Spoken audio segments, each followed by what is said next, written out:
We're going to talk about Nadine Dorries and Mid-Bedfordshire and what this by-election means for Rishi Sunak. But before we do, breaking news, Ben Wallace has resigned as Defence Secretary, which is not that unexpected given that he said he was going to.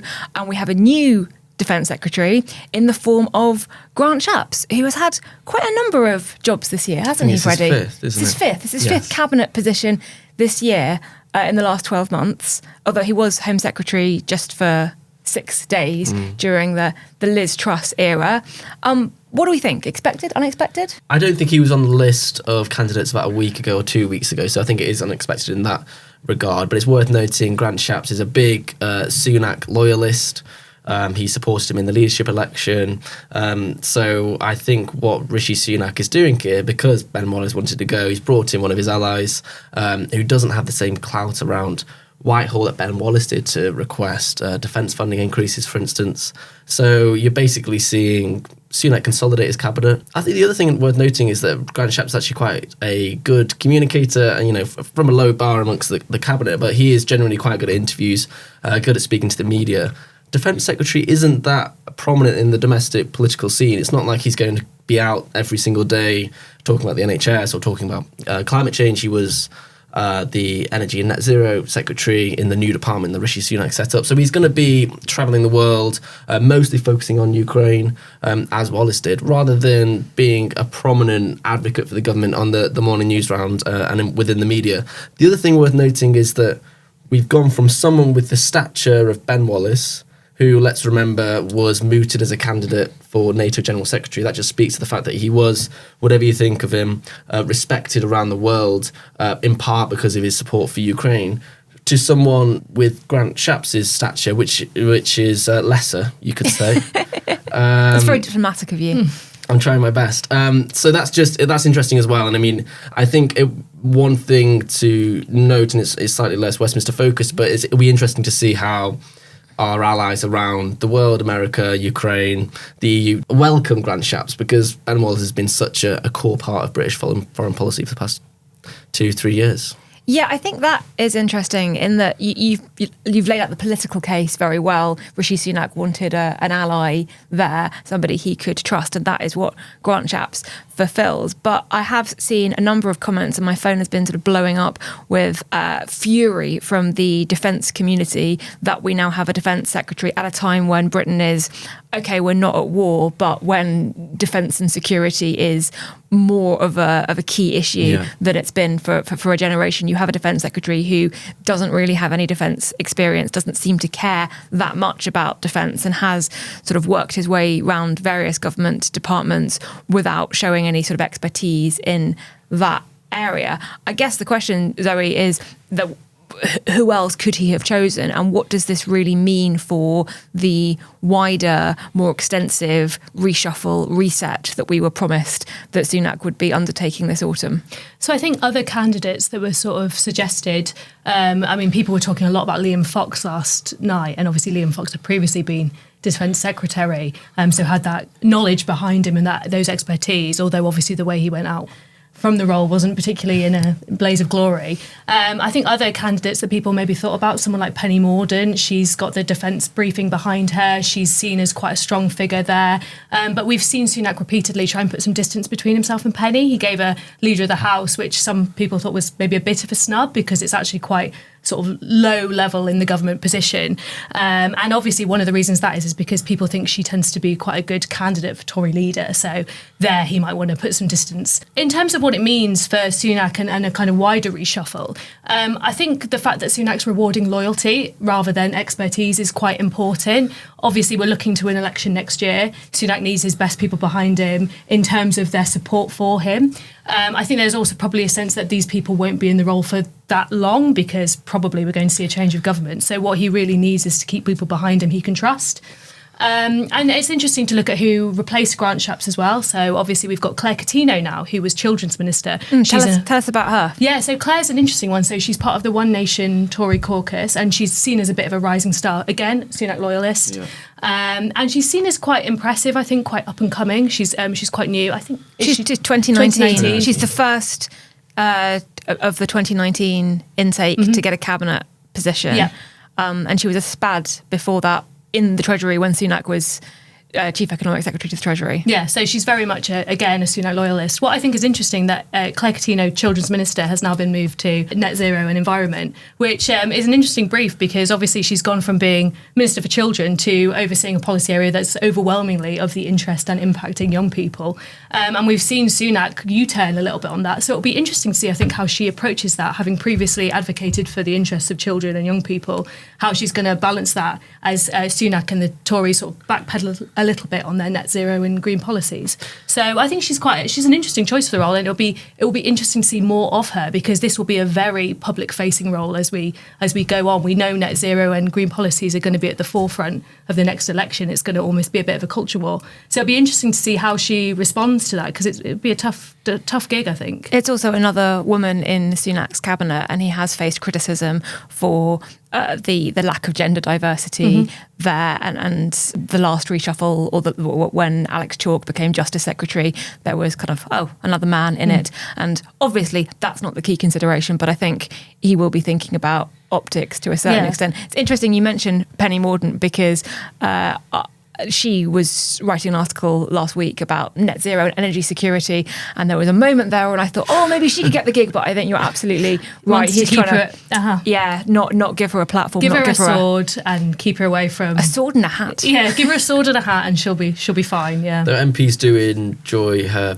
position as leader of the House. They like seeing her, and she has quite a good combative session on every Thursdays. It was quite well attended because she does so well. The Tory MPs like seeing her. Is that your line of analysis? Well, she's a very good performer in the House of Commons. On Coutinho, the other thing worth noting is that because she's now promoted, she's going to be a much bigger player in the party after the next election. I mean, these reshuffles are really important because they're basically rearranging the hierarchy within the party.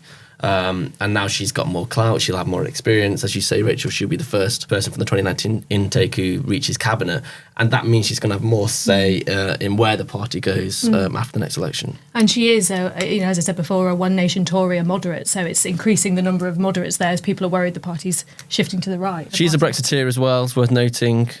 She's very much within that sort of Sunak professional managerialism, ex-KPMG. Oh yeah, she's got the same Oxford, Merrill Lynch, yeah. So she does have that Brexit, but with that veneer of Remainism, as we talked about in the past. Vibes, Remainer vibes. As we said, Ben Wallace's exit was not unexpected. He said he was going, but we just weren't sure of the timing. Somebody else who said they were going, but we just weren't sure of the timing. Watch my incredibly smooth segue there, is obviously Nadine Dorries, who finally announced that she was actually resigning over the weekend, although I think her formal writ to quit as an MP doesn't actually go in until the 4th of September. Well, that'll be the writ for the by-election. Yeah. So we have been talking for 78 days about when she would actually stand down and what might happen in that by-election in mid-Bedfordshire. Even so, even expecting it, that letter that she sent or that she published in the Mail, that was pretty explosive, even for people who were expecting something quite explosive, wasn't it? Yeah, completely. I think it was quite well put, actually. Lots of the arguments resonated. For instance, she made the point that Sunak and Truss, actually, but it was directed towards Sunak, has completely abandoned the 2019 manifesto. We saw that first with Truss when she tried to create a project around low taxes and growth. Not really what the 2019 manifesto which was about, which is much more focused on Brexit, higher funding for public services, the policies on police and hospitals and things like that. And then Truss tried to create her own project that failed. Sunak's not even spoken about some of the issues and policies that have been delivered since 2019. I think it was in March that they finally reached their target to hire 20,000 more police officers. That was a key commitment in the 2019 manifesto. Happened. Didn't mention it. Didn't really mention it. I think I don't think there was even a press conference. I can't remember. There was nothing. It wasn't, okay, look, we've actually delivered on what we promised we would do. So what's he trying to achieve? It's something... I think it's just him basically restating the duties of government and waiting until he's delivered on those priorities before he sets out a vision. Each one of them has tried to create something new. The risk, I think, though, is that the team Manifesto is extremely successful. It's part of the reason, obviously Brexit was the key reason, but it was part of the reason that Boris Johnson did so well in 2019. It's a risk to abandon that. Zoe, what stood out for you in particular from that letter and from some of the claims and the accusations and the language that she used? Well, I thought what was really interesting, and is interesting about Nadine Dorries generally, is that she picked on Sunak's wealth and richness and his appearance. So she talked about his shoes. She said, "You flashed your gleaming smile in your Prada shoes and Savile Row suit from behind the camera, but you just weren't listening." Yeah. It's interesting because this is, we know, a charge that is levied against Sunak a lot, which is he just too out of touch? Is he too managerial? Is he too Goldman Sachs? Is he too rich and wealthy to understand what the majority of people in this country are thinking and feeling during a cost of living crisis? And she's picked on that. She's drawn it out. She knows it's going to be spread across the country. People are going to read that and they're going to think it. But what's also interesting is that she's a long-term Johnson loyalist. Now, Johnson, it has loads of privilege and wealth. You know, he was Eton, Oxford, he's totally an example of that as well. Yet somehow she remains loyal to Johnson and doesn't levy the same criticisms at him that she levies at Sunak. So I think it's really interesting. And it kind of gets at this thing that Sunak's really been trying to shake off and not very successfully, which is that he can understand what people in the country are feeling. And I think if I were a Labour campaigner or a Liberal Democrat campaigner in Nadine Dorries' ex-constituency, I would be printing off that letter and putting it through people's letterboxes, because I think it's one of those things people will remember. It's a great line. I'm sure he hates it. Lots of great lines. Yeah, it is a great line, and I think it will punch him right in the gut, really. I think it will be quite destructive for Sunak's appearance. There are some other lines that I have drawn out from this letter. "Since you took office a year ago, the country is run by a zombie parliament where nothing meaningful has happened. What have you done? What have you achieved? You hold the office of Prime Minister unelected without a single vote, not even from your MPs. You have no mandate from the people and the government is adrift. You have squandered the goodwill of the nation. And for what?" We should get her on the podcast. We should. That is a little bit hypocritical, isn't it? For a woman who hasn't showed up in Parliament for I don't know how many days hypocritical. now. She said she's still working for her constituents day in, day out, and I'm sure there are still constituency surgeries going on, and she's replying to letters. Well, I don't know that, but I would presume that's what she means when she says that. I think a lot of people would read that and say, well, it might be a zombie parliament, Nadine, but where have you been? You've not been there raising the banners and getting everyone in and, asking questions and lobbying your ministers, have you? So I think, that is a little bit hypocritical. But, it's another great soundbite. It's punchy, right? So I think this is the really interesting thing about this letter is that she's a very divisive figure. Labour and the left don't like her. Lots of people in the Conservative Party don't like her. She obviously aligned herself with the Boris Johnson faction and takes no responsibility for any of the chaos that ensued as a result of that. Yet at the same time, it's hard to read this and not agree with the points that she's making. Like the accusations she's levelling at Sunak are ones that lots of people, lots of voters, lots of people within the Conservative Party will go, yeah, actually that's fair and that resonates, even if they don't necessarily agree with or like the person making them. Yeah, completely. It does sometimes descend into conspiracy theory, though. There's one part where she basically speaks about the deep state and the Rishi Sunak cabal that got rid of Boris Johnson, which I'm not sure is necessarily true, given that the rebellion that got rid of Johnson within the parliamentary party was largely organic. It was quite leaderless. There were lots of senior Tory MPs during those 6 months basically holding up in their hands and saying, well, I've done this before, I don't want to do it again, we'll wait and see what happens. So I don't think it was so much of a cabal, it was much more Boris Johnson bringing these scandals upon himself, which she obviously doesn't reference. And the other thing worth noting is that it was Sajid Javid actually who resigned first on that day, and then Sunak came, I think it was within 15 minutes to be fair, or half an hour or whatever it was, but it wasn't Sunak who unleashed the downfall. Maybe that was planned so that 6 months or a year down the line I would say things like this, but it wasn't Rishi Sunak who necessarily orchestrated the coup that got rid of Boris Johnson. It was definitely himself. She goes quite deep on the deep state thing. Very Trumpian. Yeah, exposes how the democratic process at the heart of our party has been corrupted. A dark story emerged, which grew ever more disturbing with every person I spoke to. She says she's going to write a book. Nadine Dorries' publisher has announced that the publication date for her book has actually been moved from the 20th of September to the 9th of November. And the reason they said for this is because they need to go through a legal process to share her story, and she also needs to consult even more material. And around the time of the by-election. I was speaking to Labour sources about when they think the by-election will be. We'll expect the writ for the election to be moved next week, and then it's 28 days. So, but we obviously have conference season in between that. So Labour are basically going, okay, we'll think it will come after the conference season, unless the Conservative Party wants to be extremely cheeky and have it during Labour conference, which I think is unlikely. So we'll probably see it in November. It's a bit of a risk for the Conservatives if they have it before Conservative Party conference, because if they were to lose it, what would that do for Sunak? Although, as she points out in this letter, she has got a majority of 24,500. So what do you reckon? On who's going to win? On what we're going to see in the next couple of weeks. I think there's going to be a lot of wrangling between the Lib Dems and Labour over this seat. And I think it'll be really interesting to see what the eventual result is. I have a feeling Labour might have it, but I think it's going to be a good challenge from the Lib Dems. This is a great thing for the Labour Party conference to have, actually, yet another by-election. If they're feeling confident, they can really zero in on this. They can make lots of comments about it. They can make statements about it. And they can talk about how, if they win this, what it means for the party. You know, they can really set their stall out on a national stage about it. So it's really tricky timing. And obviously, Dorries did that deliberately because she wants to cause as much disruption and concern Sunak as much as possible. You know, she wants to go out in a blaze, basically. But it will be interesting to see how the Lib Dems pitch their candidate, how Labour pitch their candidate, on what basis. We saw, the 3 by-elections before, when were they now? June? July? July, the 3 by-elections. Time ceases to have any meaning over the summer. It does, but they were all sort of quite different campaigns. So, Uxbridge was very local-based, very much kind of almost this referendum on ULEZ, very local issue-based.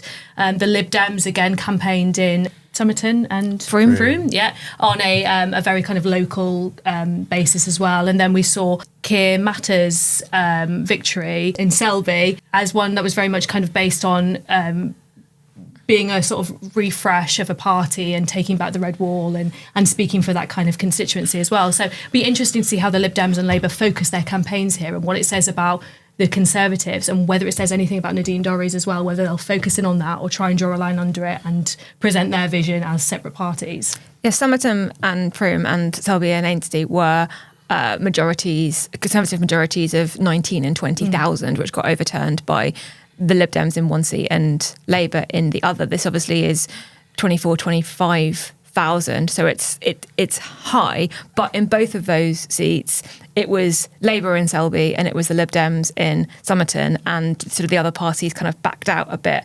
There's no sign, is there, that for this one Labour and the Lib Dems are going to come to an agreement? No, both of them have been campaigning quite a lot. Labour have been campaigning in the constituency from the day that Nadine Dorries first said she was going to resign. And yeah, you're right, it's 24,500. It would be the biggest by-election that Labour's ever won. So it's a massive obstacle for them to get over. I think that's worth remembering in the spin ward to come. If there's a lot of expectation that Labour win the constituency and then they don't, people interpret it as a referendum on how Keir Starmer's doing in his chance for re-election. I'm not sure that's necessarily helpful. The Conservatives should win this, and that should be your base level, and then we can look at the changes from there.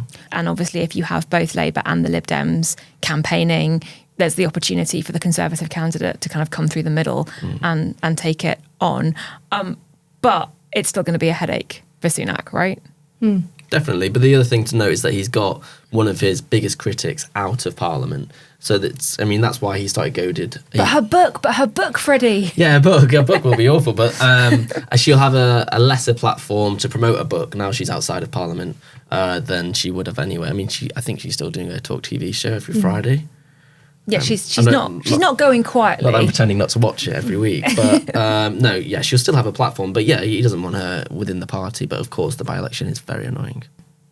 Yeah, I would agree with that. I think also when an MP goes out under these kind of circumstances, when they've sort of left their posting, deserted their constituency, annoyed a bunch of people on the way, quite often that is more beneficial for other parties because they can kind of capitalise on, look, she abandoned you, you know, she didn't care about you. But, you know, it will be interesting to see whether people sympathise with her and how people feel about Sunak, because that really is what this would become about, you know. Do people forgive Sunak or do people forgive Nadine? I'm going to just end with a line at the end of her letter where she says about Sunak, "You have abandoned the fundamental principles of conservatism. History will not judge you kindly." Tell us what you really think, Nadine. Thanks so much for watching. We'd love to know what you think. Please make sure you leave your comments below. And if you enjoyed watching this podcast, you can watch more of our videos on our YouTube channel. And don't forget to like and subscribe.